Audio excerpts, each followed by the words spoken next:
Hello guys, આજે આપણે બનાવીશું ઢોકળા। તો આપણે હાંડવાનો લોટ લીધો છે, ખાટી છાશ લીધી છે ને પાણી। એક તપેલીમાં હાંડવાનો લોટ, ખાટી છાશ અને પાણી રેડીને આપણે મિક્સ કરી લઈશું।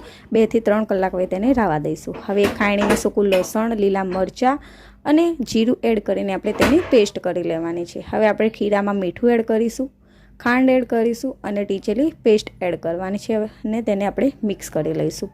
ત્યારબાદ તેમાં હળદર એડ કરીશું, કોથમીર એડ કરીશું અને અજમો એડ કરીને મિક્સ કરીશું। હવે વઘારિયામાં તેલ લઈશું, અંદર રાઈ નાખીશું, હિંગ અને લીમડાના પત્તા નાખીને વઘાર આપણે ખીરામાં રેડીને મિક્સ કરી લઈશું। હવે બરાબર આપણે પ્રોપર તેને બધું જ મિક્સ થાય રીતે મિક્સ કરી લઈશું। હવે આપણે તેમાં સાજીના ફૂલ એડ કરીને હલાવી લઈશું। હવે આપણે થાળીને આવી રીતે ગ્રીસ કરીને બેટરને હલાવીને આપણે આ રીતે રેડીને બધી જ જગ્યાએ સ્પ્રેડ થાય રીતે સ્પ્રેડ કરીને આવી રીતે મૂકી દઈશું કુકરમાં।